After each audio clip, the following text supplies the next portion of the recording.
Hello दोस्तों, कैसे हैं आप लोग। उम्मीद करता हूं कुशल मंगल होंगे, खुशी पूर्वक होंगे। जैसा कि हम आपको हिंदी स्पेशल क्लास करा रहे थे और यहां हम आपको पूरी हिंदी का कोर्स एकदम से फ्री देंगे और पूरा कराएंगे, टोटल कराएंगे। बशर्त आपके लिए शर्त यह है कि क्लास को ज़्यादा से ज़्यादा शेयर सब्सक्राइब करिए, क्योंकि ज़्यादा लोग देखेंगे तो ही हमारा मनोबल बढ़ेगा। और हम लगातार आपको ऐसी क्लास करा देंगे कि लोग आपको पेड भी नहीं करा सकते, पैसे लेकर के भी इतनी नहीं कराएंगे।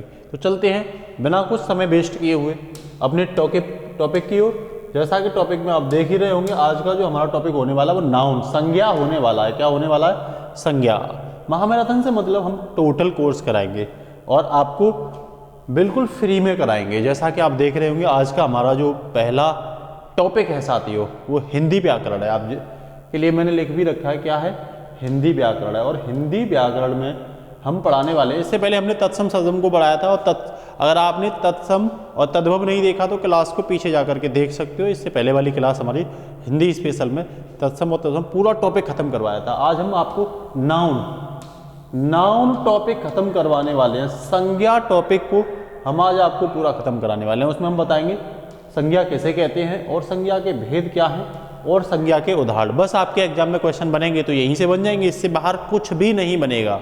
विश्वास करिए आप, जब मैं क्लास पढ़ा करके आपको एकदम से फ्री होऊंगा तो आप पाओगे कि आपको हिंदी से क्वेश्चन कभी छूटने वाला नहीं है, किसी भी एग्जाम में छूटने वाला नहीं है। चाहे वो फोर्स का एग्जाम हो, चाहे वो पुलिस कांस्टेबल का हो, एसएससी का एग्जाम हो, आरओ में और ये पीसीएस वगैरह में, कहीं से आपके लिए क्वेश्चन छूटने वाले नहीं है। चलते हैं टॉपिक की ओर। तो देखो, पहला है संज्ञा क्या होता है। आपके सामने बात आती है समझने की, तो वो आती है आखिरकार ये संज्ञा क्या होता है भाई, ये समझना बेहद जरूरी है। तो ध्यान रखना, संज्ञा का मतलब होता है नेमिंग ऑफ द वर्ड। जो नेमिंग होता है, नेमिंग ऑफ द वर्ड, किसी शब्द का नाम ही क्या कहलाता है। मतलब मेरा कहने का मतलब किसी का भी नाम लो, कुर्सी का, मेज का, कमरे का, सड़क का, बस का, किसी व्यक्ति का, किसी महिला का, किसी पुरुष का, किसी बच्चे का, किसी फल का, किसी का भी आप लो, जो नाम लेना ही क्या कहलाता है? संज्ञा कहलाता है। आप देख रहे होंगे किसी व्यक्ति, वस्तु और स्थान या भाव, फीलिंग्स जो होती है, इमोशंस जो होते हैं, उनके नाम को हम क्या कहते हैं? तो नाम को मीन्स किसी, देखो व्यक्ति, वस्तु, स्थान, भाव में ही सब कुछ आ जाएगा। व्यक्ति, वस्तु, स्थान और भाव में कुछ नहीं बचा संसार में, सब कुछ आ गया। बस इनके नाम को क्या कहते हैं? तो आप समझ गए होंगे ना, किसी का भी। गोविंद क्या है? गोविंद एक संज्ञा है। मोहन क्या है? सीता क्या है? राम क्या है? संज्ञा है सब, ठीक है ना। आपसे अगर हम बात करें कि अर्थ के आधार पर संज्ञा के कितने भेद होते हैं? 5 भेद। किसके आधार पर? अर्थ के आधार पर। आप ये देख रहे होंगे, अर्थ के आधार पर जो संज्ञा के भेद होते हैं, भेद मीन्स अंतर जो होते हैं, वो 5 टाइप होते हैं। पहला तो होता है साथियों व्यक्तिवाचक संज्ञा। क्या होता है? व्यक्तिवाचक। क्या होता है? डिटेल में पढ़ेंगे, एग्जाम्पल के साथ पढ़ेंगे। दूसरा होता है जातिवाचक संख्या, डिटेल में पढ़ेंगे। तीसरा होता है भाववाचक संख्या। फिर होता है साथियों समूहवाचक, कलेक्टिव नाउन कहते हैं जिसे, ठीक है ना। फिर इसके साथ होता है द्रव्यमान वाचक संख्या। द्रव्यवाचक संख्या, द्रव्यमान नहीं, द्रव्यवाचक, मैटर, ठीक है ना, पदार्थ, मात्रा, ठीक है ना, ये होता है। एक और आपको यहाँ देखने को मिल रहा होगा, लिख रहा है कोई आधुनिक प्रकार क्या होते हैं संज्ञा के। तो एक तो गणनीय, जिसे काउंटेबल नाउन कहते हैं, और एक साथियों अनकाउंटेबल नाउन, अगणनीय कहते हैं। एक तो जिसे गिना जाता है और एक तो साथियों जिसे गिना नहीं जाता। इस आधार पर यह आधुनिक विचारधारा है। मॉडर्न आइडियोलॉजी के आधार पर, मॉडर्न टाइप के आधार पर देखोगे तो आप 2 तरीके से, काउंटेबल नाउन, अनकाउंटेबल नाउन, ये 2 होती हैं। काउंटेबल में आप पढ़ोगे जैसे पुस्तक है, कलम है, चाकू है, गिन सकते हो ना, 4 पुस्तक, 5 कलेक्ट कर सकते हो, इनको 6 काउंट कर सकते हो, सॉरी कलेक्ट नहीं, काउंट कर सकते हो। 4 पुस्तक लाइए, 10 पुस्तक लाइए, 8 पुस्तक लाइए, 4 पेंसिल लाइए, 5 चाकू लाइए, 10 मेज लाइए, ये सब क्या हो जाएगा? ये सब हो जाएगा आपके आधार पर गणनीय संज्ञा। दूसरा होता है अगणनीय, मिठास। मान लो बर्फी में काफ़ी मिठास था, अब ये मिठास को काउंट कर सकते हो क्या? नहीं कर सकते आप, लेकिन नाम तो है मिठास किसी का, ठीक है। गर्मी आप काउंट नहीं कर सकते, कितनी गर्मी है नहीं काउंट कर सकते, लेकिन नाम तो है गर्मी किसी का। सर्दी नहीं काउंट कर सकते आप, लेकिन नाम है इसका। तो आधुनिक आधार पर आप ये देखोगे कि भाई जो संज्ञा होती है वो 2 तरीके से होती है, गणनीय और अगणनीय। उम्मीद करता हूँ समझ में आ गया होगा। लेकिन आप अर्थ के आधार पर समझोगे, मीन्स इसके मतलब के आधार पर समझोगे, तो संज्ञा फिर कितने प्रकार की हो जाती है साथियों? फिर 5 प्रकार की हो जाती है। कितने प्रकार की हो जाती है? 5 प्रकार की हो जाती है। व्यक्तिवाचक, जातिवाचक, भाववाचक और समूहवाचक और द्रव्यवाचक। आपके लिए क्वेश्चन पूछ लेगा अर्थ के आधार पर संज्ञा के प्रकार होते हैं 2, 3, 4, 5, तो 5 उसका क्या हो जाएगा? आंसर हो जाएगा। निम्न में अर्थ के आधार पर संज्ञा नहीं है, दे देगा व्यक्तिवाचक, जातिवाचक, भाववाचक, समूहवाचक, फिर कह देगा गणनी अगणनी में से कोई एक या और कुछ बवंडर डाल देगा, तो वो उसका क्या हो जाएगा? आंसर हो जाएगा। ठीक है ना। तो ये आप 5 के 5 याद रखना है, इनके बारे में बारीकी से क्या करते हैं? पढ़ते हैं। पहला ही देख रखा है व्यक्तिवाचक, मतलब प्रॉपर, इसे अंग्रेजी में कहते हैं साथियों प्रॉपर नाउन। व्यक्तिवाचक प्रॉपर नाउन, ठीक है ना। क्या होता है ये प्रॉपर नाउन, इसे पढ़ेंगे डिटेल में। तो कह रहा है इसमें क्या होता है? व्यक्ति, फल, व्यक्तिगत मतलब इंडिविजुअल किसी को नाम देना, इंडिविजुअल किसी को नाम देना ही क्या कहलाता है साथियों? व्यक्तिवाचक कहलाता है। जैसे व्यक्तियों के नाम श्याम, राम, विवेकानंद, भगत सिंह, सुभाष चंद्र बोस, दादा लाजपत राय, जवाहरलाल नेहरू, ये आप नाम दे रहे हो ना किसी व्यक्ति के, तो आप व्यक्ति के नाम दे रहे हो तो प्रॉपर रूप से ये क्या हो जाएगा? प्रॉपर नाउन हो जाएगा। किसी फल का नाम दे रहे हो, आम है, अमरूद है, सेब है, संतरा है, टमाटर है, मिर्च है, केला है, व्यक्तिगत रूप से आप नाम दे रहे हो तो ये क्या हो जाएंगे? तो ये सब क्या है? ये सब साथियों आपके लिए व्यक्तिवाचक संख्या है। उम्मीद कर रहा हूँ आपको व्यक्तिवाचक में कोई दिक्कत नहीं आएगी। सीता का नाम दें, व्यक्तिवाचक है। गीता का नाम दें, व्यक्तिवाचक है।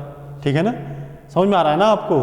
अब ना अध्यापक का नाम, तो अध्यापक व्यक्तिवाचक नहीं, अध्यापक तो कोई जाति है, उसमें कौन है। अगर राम अध्यापक है तो राम इसमें क्या है? व्यक्तिवाचक है। सीता अध्यापक है तो सीता इसमें क्या है? व्यक्तिवाचक है। अध्यापक व्यक्तिवाचक नहीं हो सकता है, शिक्षिका व्यक्तिवाचक नहीं हो सकता है, जानवर व्यक्तिवाचक नहीं, जानवर का नाम ले रहे हो आप वो व्यक्तिवाचक हो सकता है, शेर वगैरह ये वगैरह, ठीक है ना, अगड़म झगड़म, ये क्या हो सकते हैं? व्यक्तिवाचक, मतलब किसी का नाम लेना प्रॉपर तरीके से, तो ये व्यक्तिवाचक हो गया। ठीक है ना। तो इसके साथ ही नेक्स्ट अगर मैं बात करूं तो जातिवाचक दूसरा हमारा क्या है? ये दूसरा है जातिवाचक, मतलब इसे कॉमन नाउन कहते हैं। कॉमन का मतलब समझ रहे हो ना, जानवरों में बहुत सारे जानवर आ जाएंगे, कॉमन नाउन। फलों मतलब पशुओं में बहुत सारे पशु आ जाएंगे, कॉमन। वस्तुओं में बहुत सारी वस्तुएं आ जाएंगी, कॉमन नाउन। तो अगर आप जातिवाचक वो होते हैं जो कॉमन बहुत ज़्यादा, मतलब समूह में एक प्रकार। वस्तुओं में मैंने चाकू, कंप्यूटर, कलम, पुस्तक, ये सब वस्तुएं ही तो हैं, तो एक कॉमन नाम ले दिया मैंने, बस वस्तुएं। सब ये इसमें कौन कौन सी, मैं कह रहा हूँ कि इसमें बहुत सारी वस्तुएं रखी हुई हैं, इसका मतलब वस्तुएं कलेक्टिव हो गई ना, ये मतलब समूह के रूप में हो गई, कॉमन हो गई, कलेक्टिव नहीं कहोगे, कॉमन हो गई है। ठीक है ना। तो जैसे प्राकृतिक तत्वों के नाम, बिजली, वर्षा, आंधी, तूफान, भूकंप, ज्वालामुखी, ओलावृष्टि, हिमपात, ये सब क्या है साथियों? ये सब साथियों जातिवाचक है। कह रहा है व्यवसाय, पद, कार्यों, जैसे भाई, माँ, डॉक्टर, मंत्री, अध्यक्ष, किसान, अध्यापक। अभी हमने अध्यापक बोला था, तो अध्यापक एक जाति है। अब जिसका नाम लोगे वो व्यक्तिवाचक हो जाएगा। अगर आपने अध्यापक नाम ले दिया, तो माँ नाम ले रहे हो तो माँ एक जाति है। स्त्री में क्या है? माँ एक जाति है। पापा एक जाति है, भाई एक जाति है, बहुत सारे भाई हो सकते हैं। नाम लो राम भाई, मोहन भाई, ये नाम जो ले रहे हो ना, ये व्यक्तिगत को दर्शाता है। जबकि जो तुम भाई नाम ले रहे हो, बहन नाम ले रहे हो, मौसी नाम ले रहे हो, फूफा नाम ले रहे हो, ये सब क्या है साथियों? ये जातिवाचक है। वहीं आप गाय, भैंस, बैल, घोड़ा, कौवा, तोता, मैना, अब ये भी नाम ले रहे हो तो ये भी क्या है? ये जातिवाचक है। ठीक है ना। क्या है? जातिवाचक। गाय, कौन सी गाय है? जर्सी गाय है, ये गाय है, वो गाय है। गाय के नाम बहुत सारे होते हैं, लेकिन आपने गाय बोल दिया तो बहुत सारी गायें होती हैं, तो एक कॉमन नाउन हो जाएगा। ठीक है ना। जैसे वस्तुओं में मकान, कुर्सी, कौन सा मकान, कौन सी कुर्सी, तो जब आप ये लेते हो तो ये सब क्या हो जाती है? जातिवाचक हो जाती है। उम्मीद कर रहा हूँ जातिवाचक आपके लिए कोई गलत नहीं होगा कोई क्वेश्चन। अब देखो भाववाचक, एब्स्ट्रैक्ट नाउन कहते हैं इसे। भाववाचक क्या होता है? एब्स्ट्रैक्ट नाउन होता है। भाव में क्या होता है? किसी की विशेषता होती है, किसी की दशा होती है, किसी की फीलिंग्स छिपी होती हैं, किसी का गुण, उसका गुण उसमें छिपा होता है। तो ये सब चीज़ें होती है ना, ये सब क्या होती है? भाववाचक होती है। मान लो मैं कह रहा हूँ कोई उन्नति पे चल रहा है, तो ये भाव ही तो है, उन्नति का भाव। मैं कह रहा हूँ घबराहट हो रही है, बेचैनी हो रही है, मैंने कहा माँ की ममता, तो ममता क्या है? एक भाव ही तो है। अपनापन, बचपना, ये सब क्या है? भाव ही तो हैं, है ना। करुण है, दयालु है, ये सब क्या है? भाव ही तो हैं। कोई किसी के गुण हो सकते हैं, ठीक है ना। तो ये सब चीज़ें इसमें हो सकती हैं। जैसे गुण में पूछा तो किसी की सुंदरता, सुंदरता क्या है? एक भाव। पूछा राम बहुत सुंदर है, तो इसमें सुंदर या कह सकता है, मेरा ही नाम ले सकता है कि गोविंद की सुंदरता देखने को बनती है। हंसने की बात नहीं है, जो सच है वही तो बोल रहा हूँ मैं एग्जाम्पल में। तो ये सुंदरता क्या हो गई?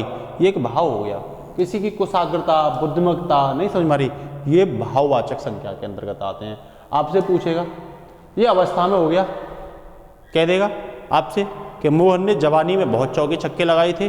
तो जवानी मीन्स कोई एक अवस्था की बात कर रहा, भाव की बात कर रहा, जवान होने के उसके। बचपने की बात कर रहा है, सोहन बचपने में बहुत बेकार इंसान था। फिर पूछ लेगा राम का बुढ़ापा सही से नहीं कटा, तो ये किसकी एक अवस्था की बात कर रहा है। तो ये अवस्था भी किसके अंतर्गत आती है साथियों, भाव के अंतर्गत। ध्यान रखना, गुण भी किसके अंतर्गत आता है, भाव के अंतर्गत।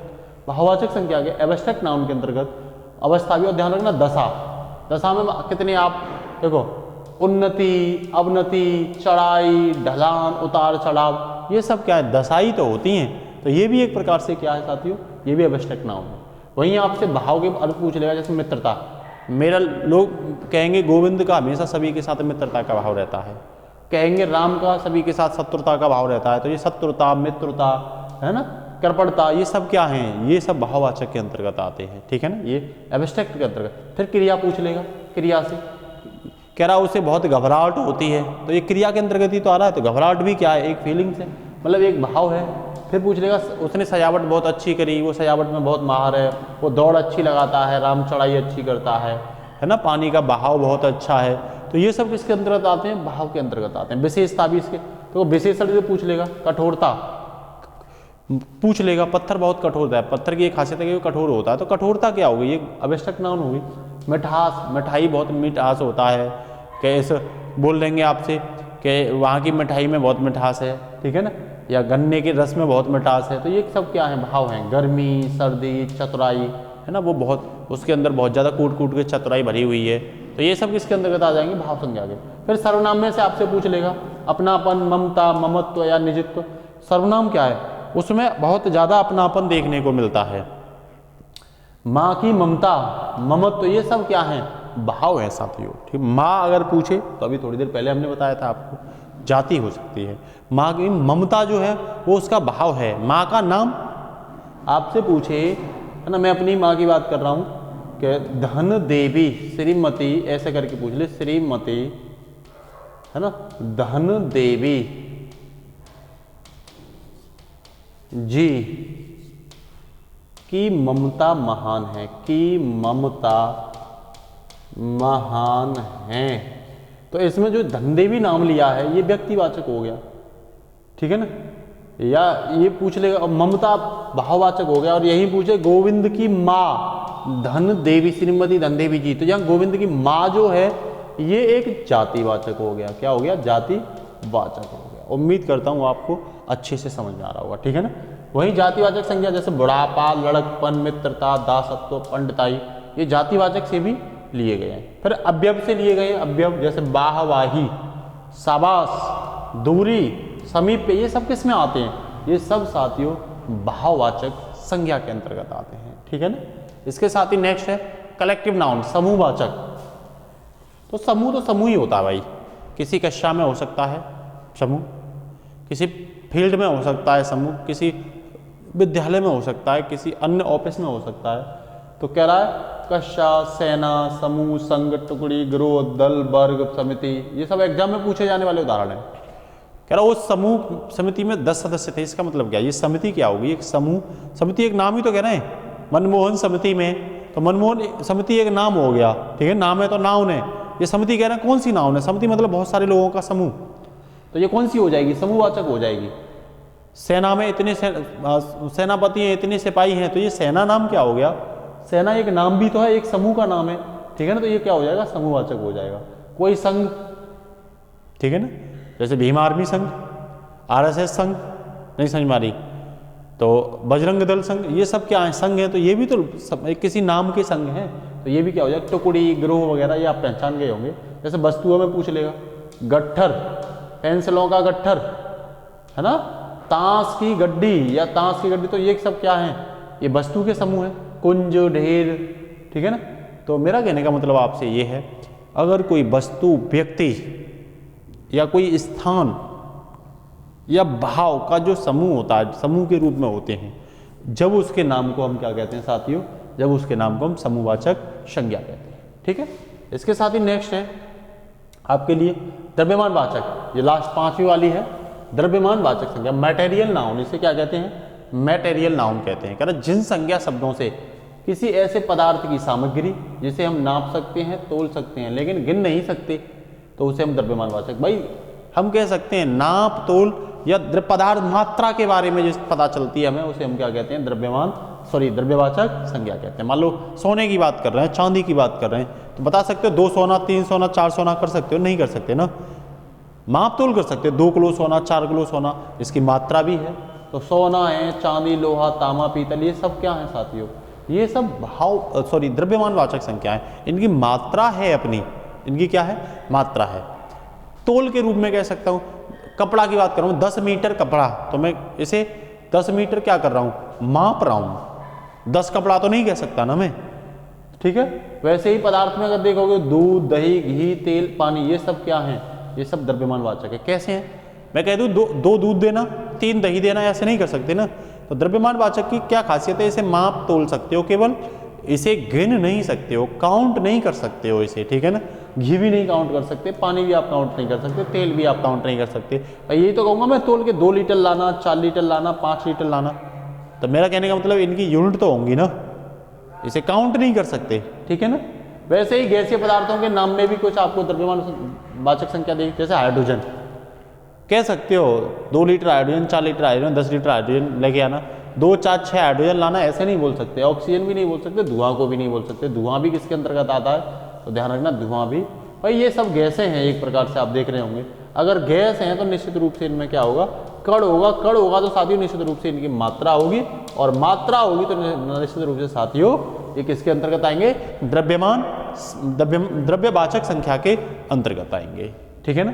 तो हमने पहले पढ़ा, देखो हमने क्या पढ़ा, एक बार आपको मैं रिवीजन करवाता हूँ। सबसे पहले हमने पढ़ा कि भाई संज्ञा क्या होती है, तो किसी का नाम लेना ही संज्ञा कहलाता है, चाहे वो व्यक्ति हो, चाहे वो स्थान हो, चाहे वो वस्तु हो, या किसी की भाव का नाम हो। ममता एक भाव है, ना व्यक्ति है ये, ना ही स्थान है ये, ना ही कोई व्यक्ति, ना स्थान है कोई, ठीक है। फिर ममता क्या है, एक भाव है, इसका नाम लेना भी क्या कहलाता है, संज्ञा कहलाता है, ठीक है ना।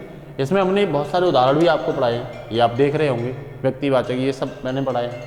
फिर मैंने ये पढ़ाया आपको व्यक्तिवाचक संज्ञा क्या होती है, फिर जातिवाचक संज्ञा पढ़ाई है हमने, फिर भाववाचक संज्ञा पढ़ाई है हमने आपको, फिर समूहवाचक, और लास्ट में हमने आपको साथियों पढ़ाया है द्रव्यमान वाचक।